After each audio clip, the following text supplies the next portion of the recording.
সবাই আশা করি খুব ভালো আছো।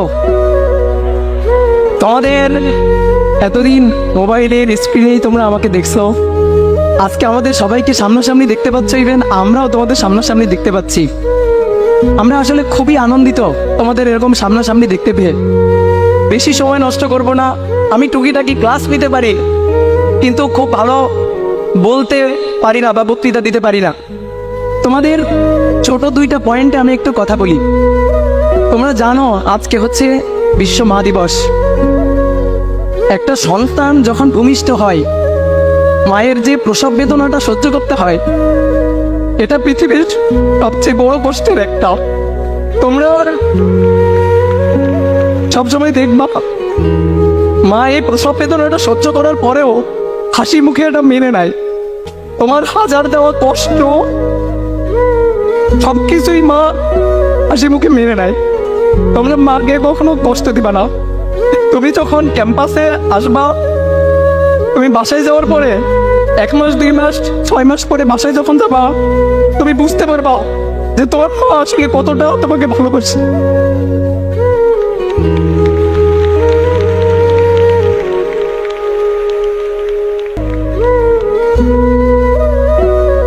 সবসময় মা বাবার খেয়াল রাখবা। আর একটা পয়েন্টে একটু কথা বলি, সেটা হচ্ছে ভালোবাসা দিয়ে পৃথিবীর সব কিছু জয় করা যায়। হেট স্পিচ বা ঘৃণা এটা পারে না। হেট স্পিচ বা ঘৃণা সংঘাত বাড়ায়। পৃথিবীময় সংঘাতের এই একটাই হচ্ছে উৎস।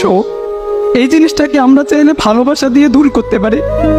তো তুমি সামনে একটা ক্যাম্পাসে যাবা, তোমার 64টা জেলার বিভিন্ন ধরনের সহপাঠীদের সাথে তোমার পরিচয় হবে। তুমি বিভিন্ন কালচার, বিভিন্ন ভাষা, বিভিন্ন বর্ণের এবং ধর্মের মানুষের সাথে পরিচিত হবা, বন্ধু বান্ধবের সাথে পরিচিত হবা। তোমার একটা সুন্দর ফ্রেন্ড সার্কেল হবে। তুমি কখনো এই ফ্রেন্ড সার্কেলের জন্য কষ্টের কারণ হয়ে দাঁড়াবা না। এইটা তোমাদের কাছে আমার আশা বা তোমাদের কাছ থেকে আমার চাওয়া একটাই অনুরোধ আর কি। যে হাতে আমি তোমাকে পড়াইছি, যে হাতে আমি তোমাকে কলম দেখছি, ওই হাতে আমি ভবিষ্যতে কখনো কোনো রক্তের দাগটা দেখতে চাই না। তো এই জিনিসটা তোমরা মাথায় রাখবা, যেন আমাদের বাংলাদেশের ক্যাম্পাসগুলো সুন্দর হয়। ভালোবাসা দিয়ে ক্যাম্পাসগুলোকে ভরায় রাখবা। সবসময় চেষ্টা করবা কোনো একটা বন্ধুর বা কোনো একটা সহপাঠীর কিভাবে সামান্য হলেও উপকার করা যায়। সবসময় চেষ্টা করবা তার পাশে দাঁড়ানোর, তার প্রতিকূলতা হবার বা বাধা হওয়ার কখনো চেষ্টা করবা না। হয়তো সাময়িক লাভ পাবা কখনো কখনো, কিন্তু একটা লং রানে গিয়ে তোমার ভবিষ্যতে একটা বড়সড় ধাক্কা খাবা এবং একটা সময় মনে হবে যে তুমি আসলে অনেক বড় একটা ভুল করে ফেলছো।